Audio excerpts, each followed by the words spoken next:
Welcome to another Swapmeet bounty video. I'm sure you guys are tired of this, but bear with me for a little while longer. Summertime is the time when most of my time is spent buying things at Swapmeets, selling things at Swapmeets, and working on cars. Pretty soon we'll be back to the repair content. I've got a decent amount filmed, I just need to spend some time editing it. So, I went to the Wisconsin Antique Radio Club Madison chapter Swapmeet, and I got a lot of stuff. So, previous video I had a big two-piece concert tone reel-to-reel recorder. That ended up turning into televisions. 4 televisions. I've got a GE locomotive. I actually already own a similar set that I restored well before the channel came into existence. Maybe I'll show you a clip of it upstairs.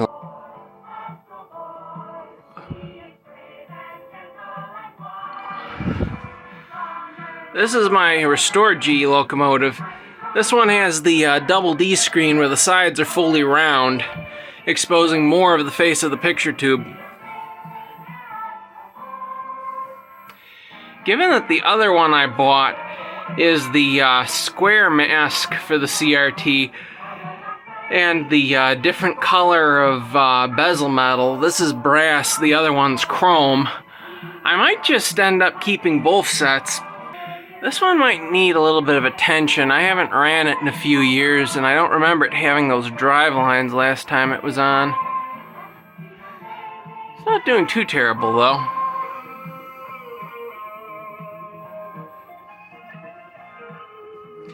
And this is a Zenith Owl Eyes TV.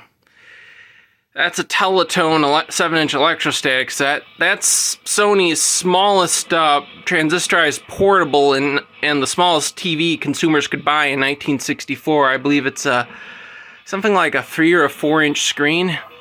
And this is a Zenith Owl Eyes table radio. Alarm clock flavor. These are pretty nice. This one appears to be all crack-free and in pretty good shape aside from missing the knobs and missing some screws that are holding the back into position. Got a nice complete Dumont RA103 Chatham doghouse. General Electric 8301? I forget the model number, but it's something of that sort. A 8-inch electrostatic deflection Motorola set. I believe it's a TS4 chassis in this. It's essentially the same thing that my VT71s have, only it's driving a slightly bigger picture tube. These are pretty rare. You don't see the 8-inch electrostatic tube sets very often, and this is the first one I've had opportunity to buy. And it's also the most haggard of all of these sets. It's interesting that these things have reddish colored plastic knobs on them.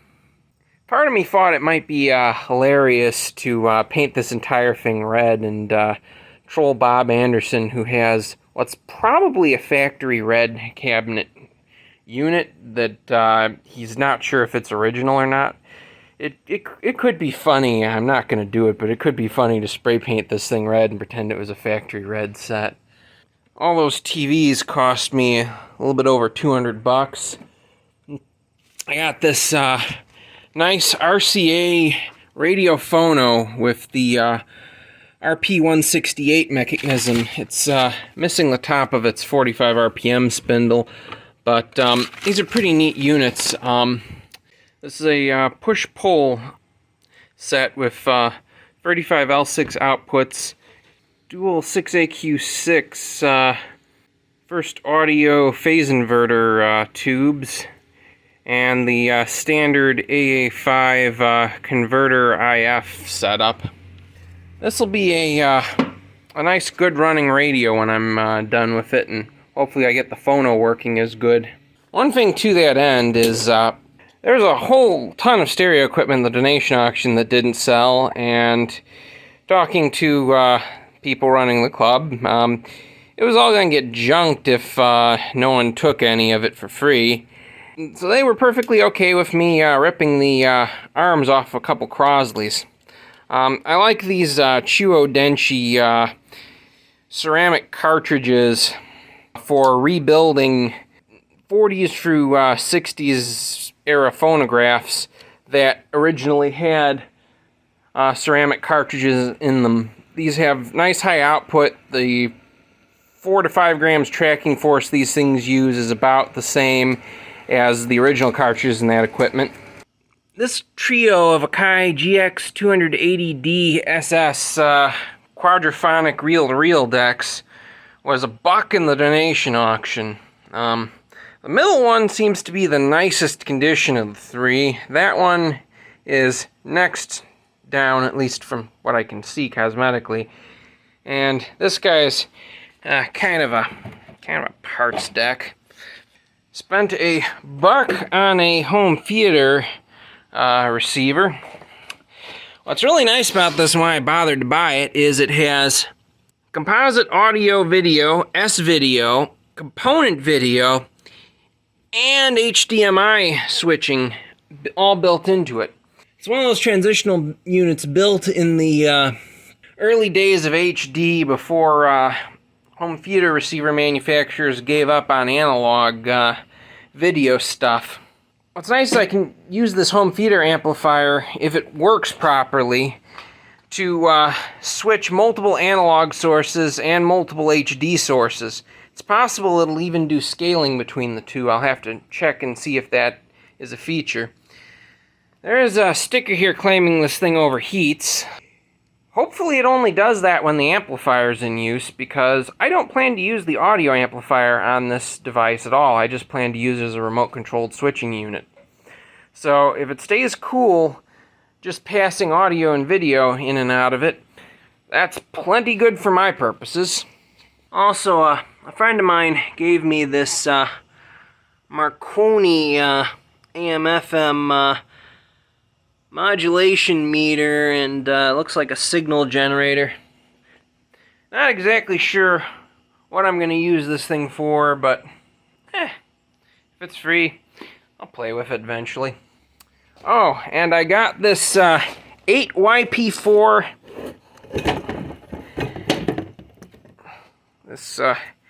8YP4 test CRT. The Lord Jehovah has given unto you these 10 commandments for all to obey. And it also came with this adapter that adapts it to the Philco Predictus style socket. And some additional packing materials. Get in there. And some constructions that my manliness tells me I don't need, but my nerdiness tells me is cool. Okay. So, while we're here, let's do a little bit of testing on stuff. I want to see if the picture tubes are any good.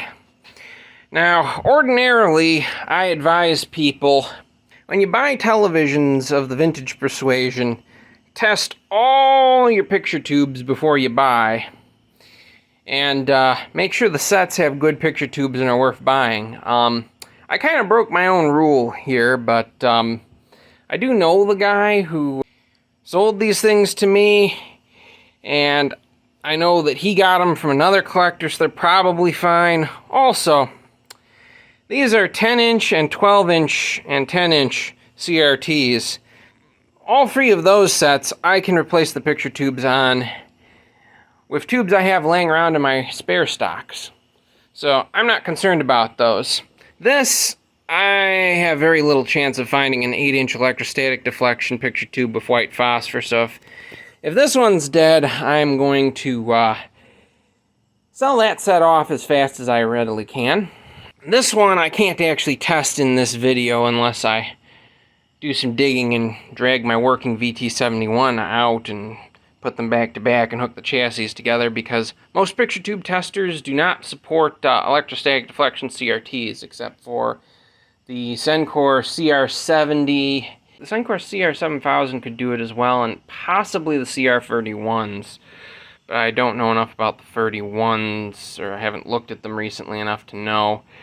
There were also a handful of picture tube testers in the late 40s that could handle these electrostatic deflection CRTs, but I don't think I have anything that can test this other than my working Motorola VT71, which would just create a nice picture on that tube if it works. But lights a-wasting.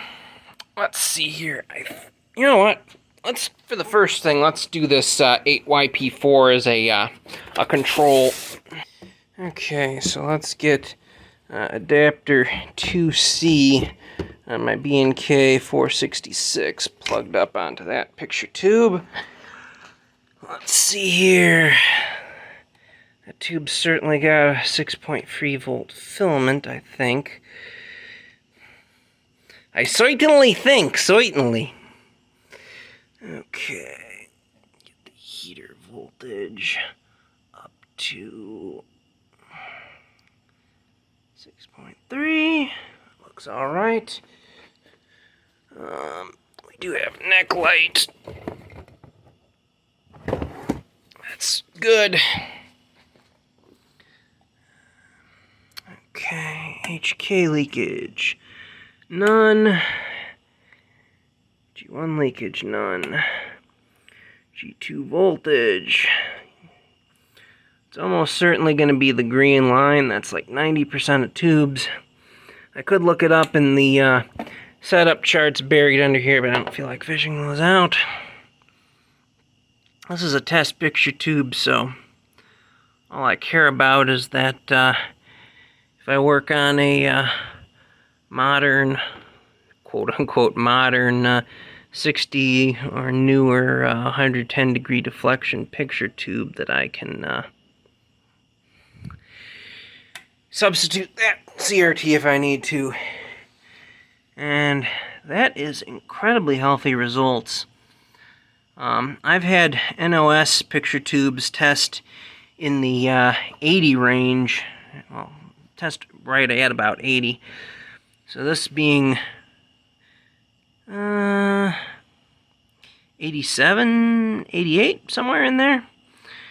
That's really, really healthy, which is what you would expect from a test picture tube, because test picture tubes, they pretty much get the ideal usage pattern to minimize wear and maximize immediate emissions. Generally, test picture tubes are only used for maybe 15-minute cycles at maximum, and usually much shorter, like a minute or two on-time cycles. And they're usually given lots of short cycles like that, which those short regular cycles are enough to keep the cathode from getting poisoned by gas in the tube building up on it like a getter. But they're also short enough that they don't put appreciable hours on the cathode and wear down the emission surface. I could swear the back on this GE was loose. It certainly looks like it's, yeah. That's a pleasant sound. Come on. Okay, let's get this off of here. Yeah, these GE 810s are interesting sets to work on. They're pretty good TVs when they're working right, which is interesting for a GE product. I mean, GE did tend to build good working sets, but they often stripped them down excessively. Well, are you gonna plug on or are you not? Oh, I see. I got it 180 degrees off. So this has the dual focus pins. That's slightly misleading. Oh, whatever. I should put this adapter away because none of these other tubes are going to need it. Let's get the heater voltage up to 6.3 volts.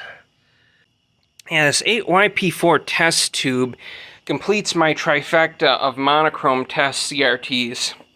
I have, I believe it's a 5 AXP4 and an 8 AXP4. The 5-inch tube is just a loose tube that I think it was given to me by some friends of mine. I'm appreciative of it. I'm sure it's going to help me on some of these sets. Some of the other sets I'm going to end up working on in the future. My 8 AXP4 is in a Telematic test jig cabinet, which basically includes a universal yoke and a speaker and a audio output transformer, and it should have included a high voltage lead, but that apparently got lost somewhere down the lines. It also came with a few socket adapters for different picture tubes, but the YP4 now gives me something that will fit into the small diameter neck tubes. Heater voltage is fine. G1 and HK leakage are both fine. Set G1 voltage to the green line at 45 volts. Set our cutoff control. We just maxed out the black and white cutoff control, and we have not gotten any needle movement. And we are also not getting any emission. And the heater's not lighting. That's concerning. Ah, crap. That might be a dead picture tube. Oh, it's got an ion trap, so it's not the 10FP4 that I thought was in here, but it's a 10BP4. Well, color me a little disappointed on that, but I do have spare picture tubes. I might even have 2 of them for this thing, so I suppose it's a no skin off my nose situation. Glad I haggled the price of these sets down a bit.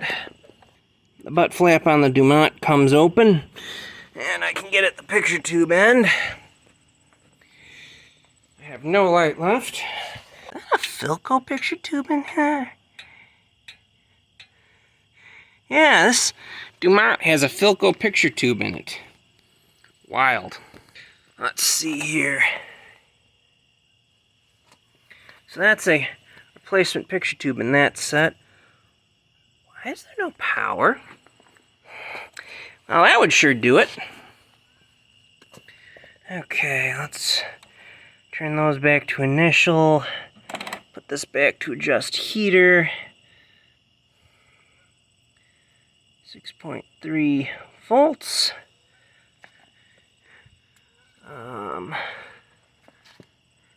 Well, let me turn off the cell light.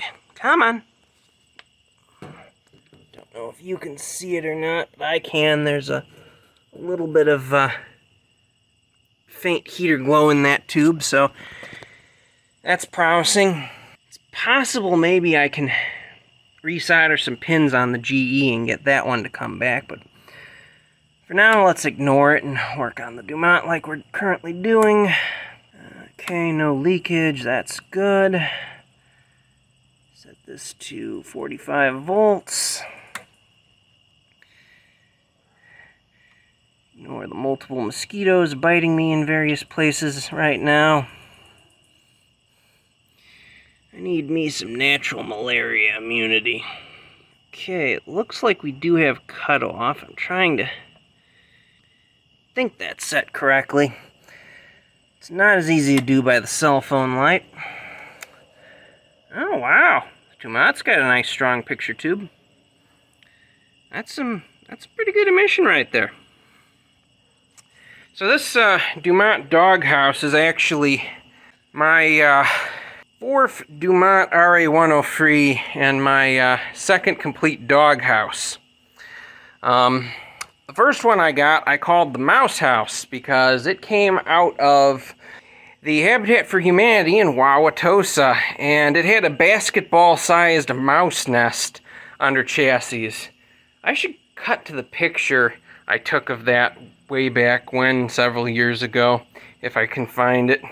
That thing, the cabinet stunk of mice, the chassis stunk of mice, and right after I got a Stromberg Carlson TV10, which is a Dumont RA103 chassis, aggressively rebadged, not just the rear metal chassis number badge, but like Transformers part numbers painted over and stamped with Stromberg Carlson transformer part numbers and other wild stuff like that. I consider the Stromberg Carlson to be a slightly more attractive television set than the Dumont. So this is a Stromberg Carlson TV10. It's the TV12 masked down to 10 inches and with a smaller CRT with spacers.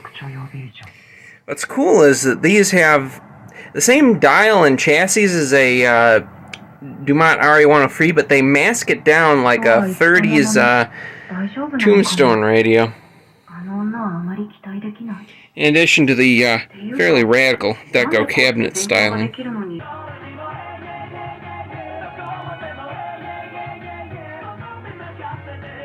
だから殺すみたいなことも言ってたんでしょ。でもそこは見逃してもらったから。いや、だからそれはさ、こうに吸血鬼になる意志があるって分かったからでしょ。それって1年後にコウが吸血鬼になれてなかったら、コウは一生吸血鬼になれない吸血鬼に詳しい人間ってことになるよね。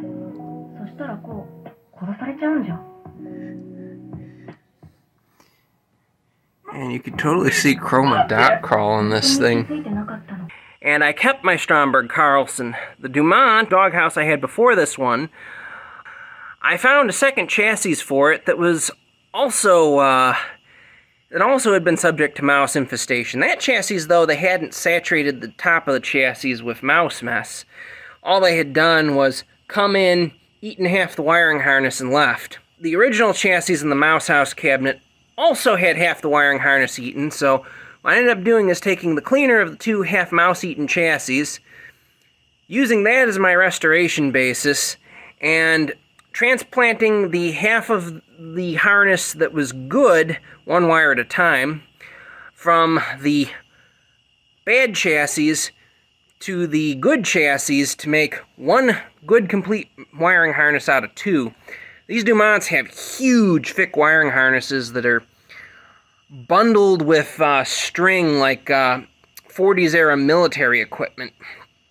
It's very impressive, but it's very tedious to fix if it gets mouse-eaten.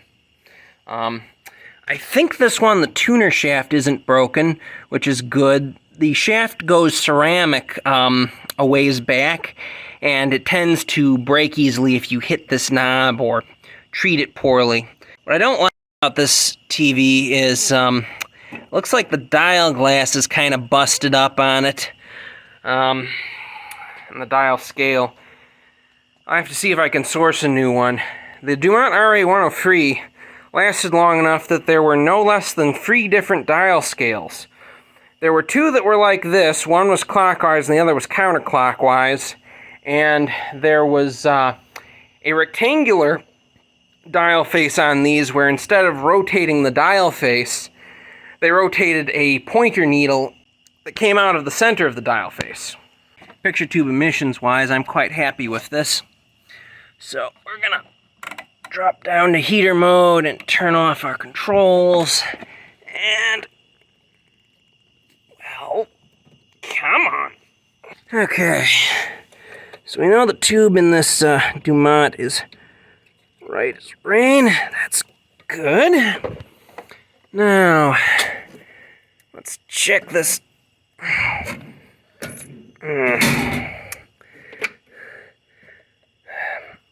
Stand by while I get that off with both hands. Okay, that's off. Let's plug my tester in. Come on. I think that's right. Okay. Can you see it from the correct angle? Yes, you can see that the heater's lighting in that tube. Heater voltage is dead on. No leakage from HK or G1. Set G1 voltage to green. The green line at 45 volts on scale number 5 of the meter. And let's try to set cutoff. I think that's correct for cutoff. Okay. Mission is creeping up.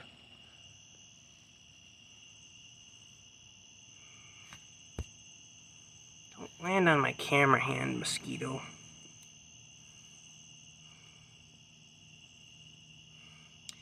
Yeah, this tube definitely was asleep and is in the process of waking up. It's trying.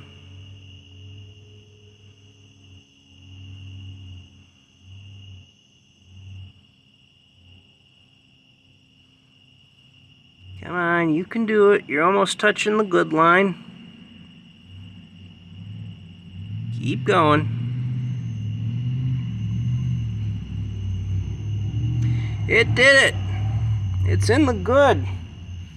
It's revving like the neighbor's V8 pickup truck without exhaust. Says the man who has a Lincoln without exhaust and a Oldsmobile without exhaust. Well, the Lincoln has exhaust, it just leaks.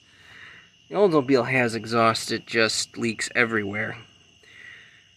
From the output of the header all the way to the point where the muffler's disconnected from the tailpipe. Yeah, this tube's pretty good. It'll keep coming up.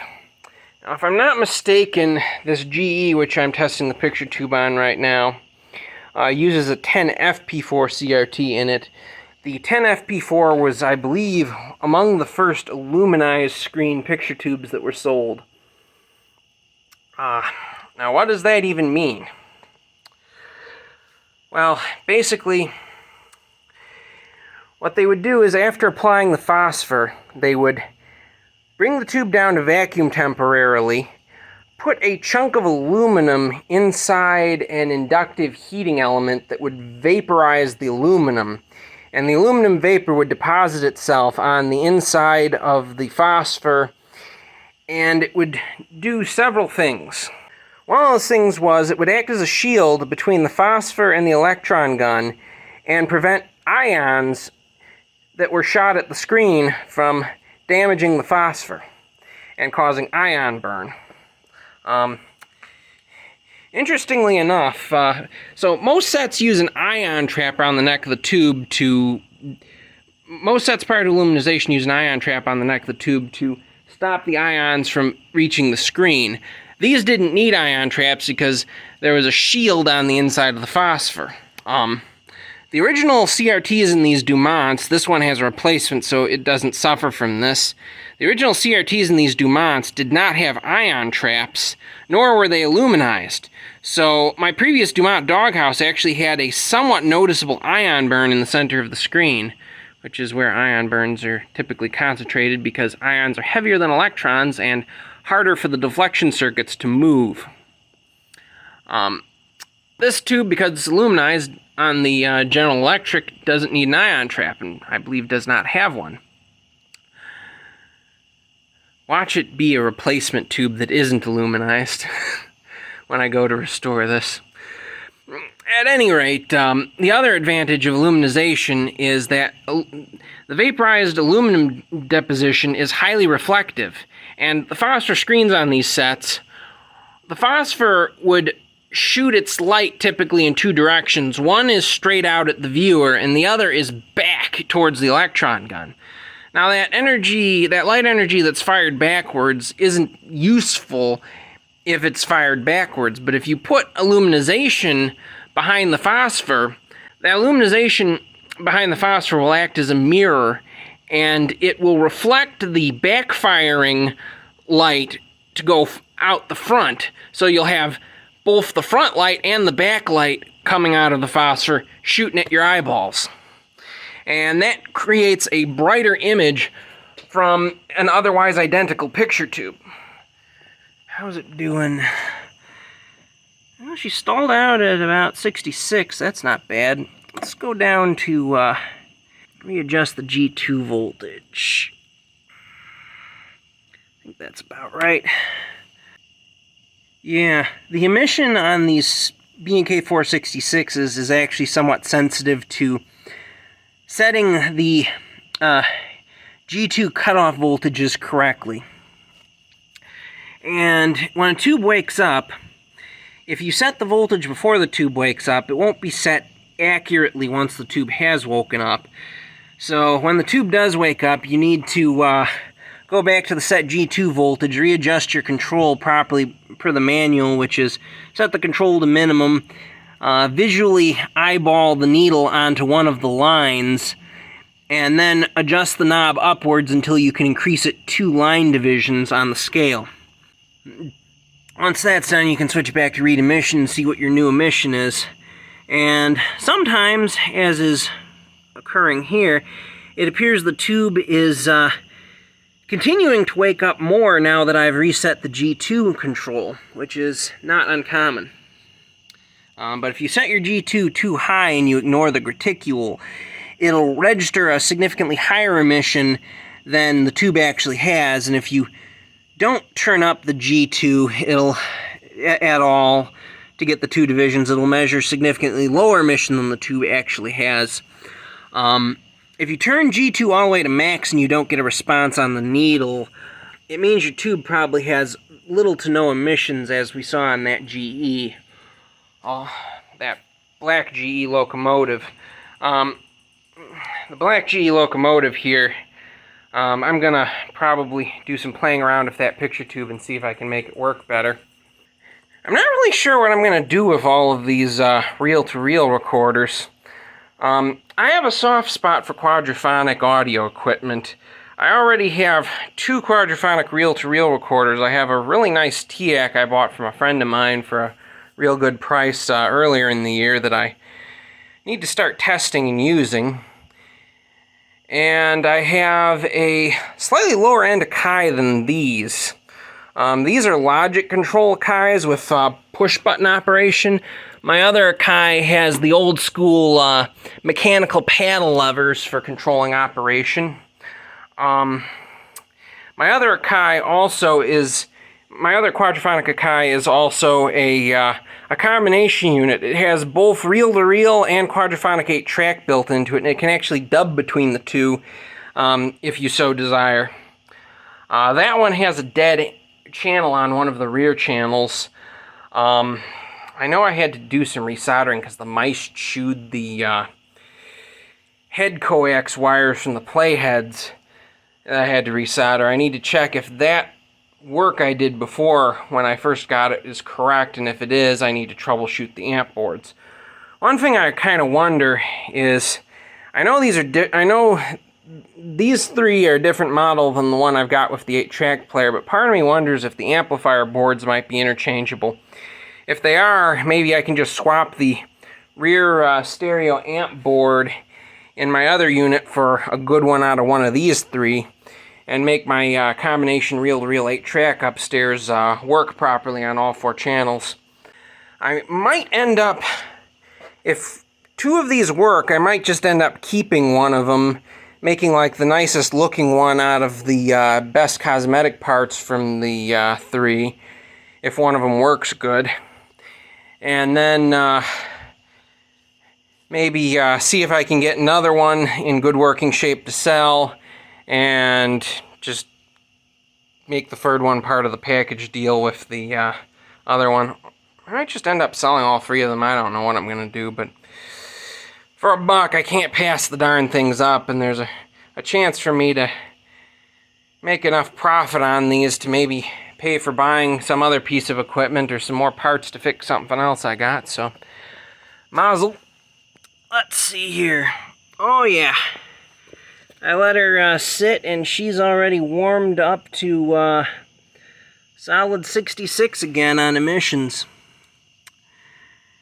She'll probably continue to wake herself up, especially if I give this old girl a recap and start running it regularly.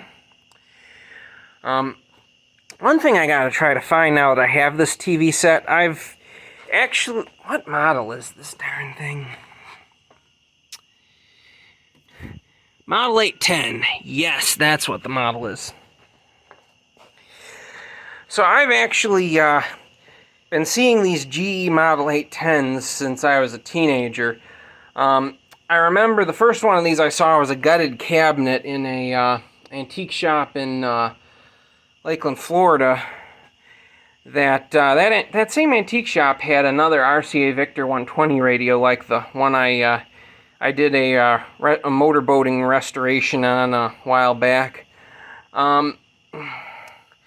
They had a gutted GE 810 cabinet, same set as this, that I thought was kind of cool, but I kind of wanted a complete set. Then a few years after that, I saw a complete restored 810 in the back of a guy's truck at an antique shop in Tennessee. I think he was on his way to something like the Michigan Antique Radio Club Extravaganza meet, which now has changed venues and goes under a different name, or some similar meet up north. But I think it was the Mark Extravaganza meet he was going to at that time. That was before I knew that meet existed, I think. At any rate, I've always thought these GE sets are interesting, and I wanted one, and now I've got one of my very own. One thing I'd like to find to go with this is GE had an AM/FM table radio in this same time period that was wood with this white plastic face piece that kind of curved around the side. It had a kind of a sweet deco look, and it sort of matched this TV. I've seen those before, and I'd love to find myself one to complement this set. Although, before I do that, I should really try to find another one of these knobs to replace this missing one. Yeah, the reason why I sold my previous Dumont doghouse set after going to all the effort to restore it was basically free fold. Ion burn. It was missing all but one or two of its knobs, and the cabinet still smelled really mousy despite getting the chassis to not be mousy, so. Now I have one that also actually does smell just a hint mousy, but not nearly as bad as the last one, so hopefully I can clean this guy up and make it nice. Yeah, GE's tube isn't waking up anymore, so I think that's what it's going to be, which seems perfectly fine to me. Oh, and I should probably update you guys on all the stuff I bought last week. So, all the stuff I bought in last week's video, I should say. So let me see if I can remember everything.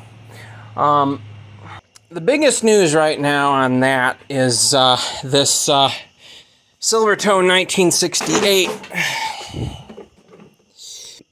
The other day, right before the radio swap meet, I went through this thing and started variacking it, and I discovered some really unpleasant things.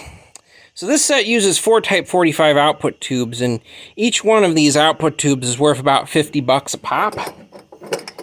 And so this was in one of the Type 45 sockets. This is a Type 26. The other free 45 sockets were populated with open filament Type 45s. So all those tubes are duds. And the icing on the cake of what the heck is this tube right here is the power rectifier tube. I forget if the original was supposed to be a Type 80 or a 5Z4. The tube layout chart is actually scratched out for that tube here, which is annoying. I have to consult the schematic on that. This Arcturus was the one that was in the power rectifier socket.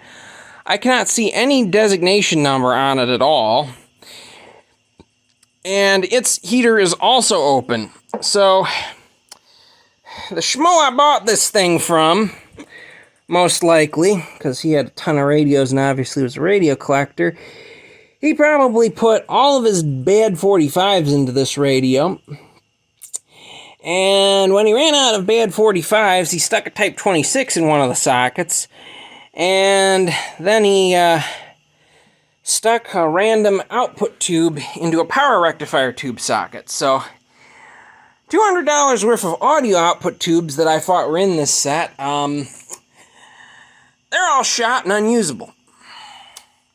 What I did to test this radio is, currently these two output tubes here, these two 45s, are the ones from that console over there. And And that console, I swapped a couple of mediocre 45s I had in my spare stocks into, so that radio has output tubes that will at least function. They might not be peak health, peak output power, but they should be enough for that thing to make noise. I did variac the Silvertone all the way up to like 100 volts, and I got absolutely no reception, but I got plenty of hum, not ridiculous amounts, and it didn't seem like anything was red plating or overheating or anything. This Silvertone will get a restoration video of its own at some point in the future.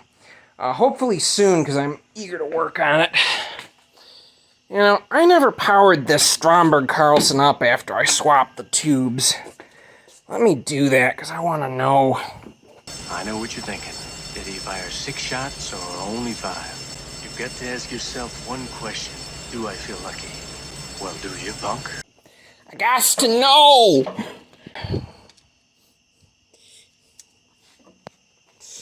Yeah, these are my my mediocre type 45s. One of them's a neat globe-looking tube, and the other's a nice T-shape.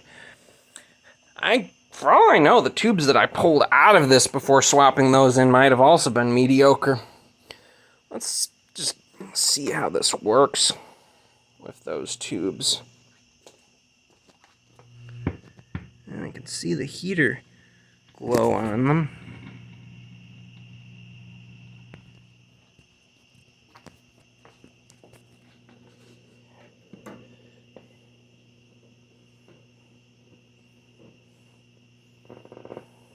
Oh, you tuned in, you're what? I'll be back with you again tomorrow. Start time tomorrow. I think I'll wrap up.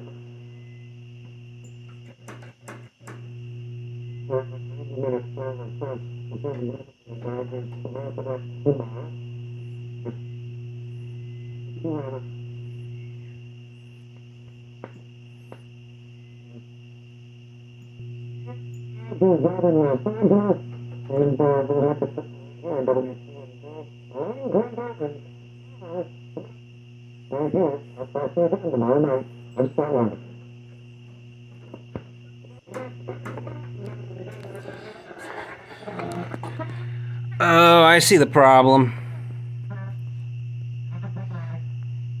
Can you see the problem? This tube's gassy. I just swallowed a bee. One day, a 3.5 to 3.9% real estate commission Well, that one's structure still will be usable. commonplace. But for now, it's not the case. So you can pay 6% for what we can do for about half that, or you can pay less for full service. You can see the audio in For some, it's the hard to blue believe, electron but for glow. our customers, they know it to be true. I'm So I guess this- Kelly with Benefit Realty, and our agents understand the meaning of great customer service. And you'll see they're the cream of the crop. So don't pay more than you have to. Pay less for full service with Benefit Realty. So, I guess I only had one good 45 in my stock instead of 2, and this one's junk. Hey, I got to know. Well, makes a display piece at least. Great. So now I still need $150 worth of output tubes for that set. Wonderful. Getting gypped on the output tubes in the Silvertone is really the second place. First news all of the sets from the previous video. I think is the GE Portify-like radio. That one, it works beautifully on FM and on the phono input. One of the best sounding table radios of a phonograph input I think from the tube era that I think I've ever seen, but its AM band is dead for some reason. I'd guess probably a weak or a bad AM converter tube or something of that nature. I'm going to look up its schematic and figure out what's unique to the AM section and chase that down. The German battery portable, the Schwab Lorenz, that thing, it actually works pretty darn good. I first got it to work on 120 volts AC. It supports both 125 and 220 volt AC inputs. Then after doing that, I figured out that there's 2 little round holes for its Euro plug to plug into underneath the voltage selector, and those are needed to switch it to battery mode.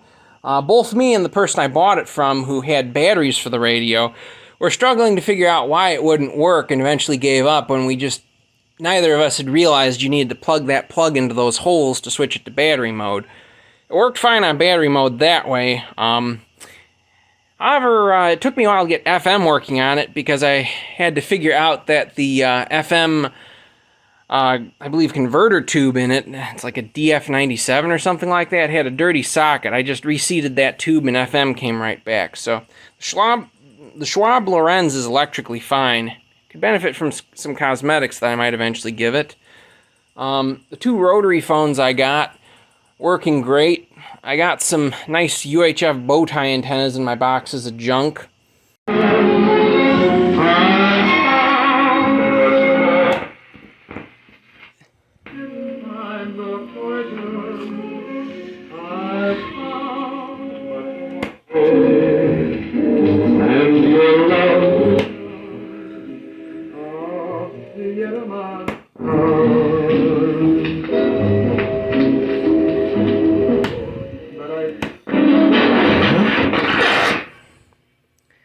Oh, nice.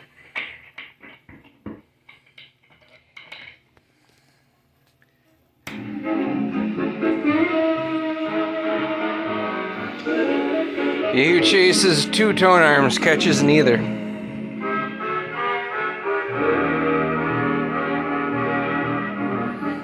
So this uses an static power point for the LP stylus. I think this is a 60s era replacement for whatever the original LP cartridge was. Decoded free of 64. What's interesting is this cartridge, the removable PowerPoint unit is not in a turnover mounting, so it only presents one needle at a time. And I think this particular PowerPoint insert is 78 RPM on the side I was just using, and LP on this side. This arm has the original GE, I think maybe VR2 cartridge. Seems to still work, although the cadmium plating on the connectors was a little bit bad, and I had to unplug them and replug them to get the cartridge to send its signal through to the amplifier. The amplifier on this thing is grossly overpowered for what I believe is a 2.6V6 amplifier. So that actually makes perfect sense for what is basically a square dance sock hop phonograph, depending upon which DJ it was sold to. Set down to LP mode. Let's just take one of these horrible re-recordings that one of these wonderful re-recordings that V Westlife covered a ways back, and demonstrate this speed of the phonograph. Okay, so this is the PowerPoint cartridge, the static PowerPoint cartridge at 33 RPM. Now, in addition to a 3378 speed selector, there's actually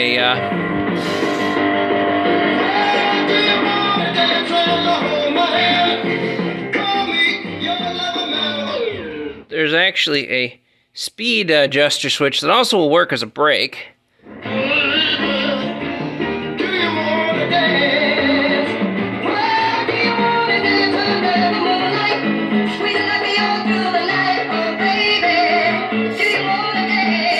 This does 45 RPM at this speed. I need to check this on a strobe disc.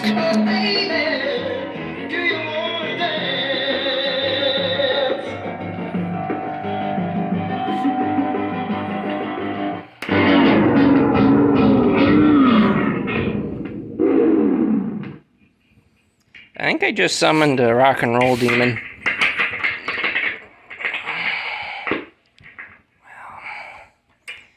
This is just a goofy armrest post design. Why couldn't they have given me a post like this one where I can screw the side of the arm into? What is this aftermarket garbage? The RCA car changer seems to work, but needs an unobtainium idler wheel. I might just keep this thing because it's interesting, and I don't think I've had a legitimate party DJ phonograph from this time period before. Closest I've got is a Library of Congress talking book machine that is also amazingly loud and is a free speed that supports 30 as its highest speed. Talking book things. And that reel-to-reel tape player I bought for a song paid for all of these TVs. The darn thing actually worked. I didn't directly trade it, I actually sold it to somebody for one of the best profits I think I've ever made on a piece of audio gear. And now I have a bunch of TVs to have fun with and give you guys content. What I'm probably going to do going forward is I have a number of different resurrections, will it runs, restoration videos that I've done over the past few months that I just haven't had time to edit. I'm going to try to start presenting those to you guys. In the meantime, I think the first thing I need to do real work on is the Dumont Manchu is in the basement and it is totally disassembled. The picture tube isn't in it. The cabinet's base and top half are separated from each other at the swivel. I need to build the cabinet back into a single cohesive unit and then furiously do a resurrection video on that set and get it back into one piece, because I thought it took up a lot of space before it was dismantled. I thought they smelled bad on the outside. Once I get that Dumont put together, then I can start focusing on other projects and on somehow making all of this stuff that's in here fit into the basement before fall, because this garage needs to hold cars in the winter. I actually have a nice RCA projection set that's basically electrically restored, aside from having a weird intermittent heater short on one of the radio tubes that's dang near impossible to fix, and needing the a spherical mirror resilvered and possibly a new flat front surface mirror for the mirror that you can clearly see there, but that's all stuff that'll have to wait till I have all the mirror stuff and major work on. I'll have to wait till I have money. I need to, though, find a place for this thing in the basement, get it dismantled so that it's light enough to carry down there. Projection optical barrel inside that set is basically a 60 to 80 pound lump of pig iron. The cheapest kind of iron in modern usage is pig iron, so called because it's manufactured by pigs. Pigs are much more cost-effective than humans, and they work far longer hours than any man would tolerate. There are currently plans for them to have their own trade union. Along with all of the weight of the chassis and large power transformers and whatnot, the cabinet on that set is fairly light when it's empty, but when it's populated with all its guts, it's heavy. At any rate, thanks for watching this video. If you like Shakeovision, no. Anyways, thanks for watching this video. If you liked it, please leave a like down below, and if you'd like to see more content like this, please subscribe to the channel. Thank you for watching.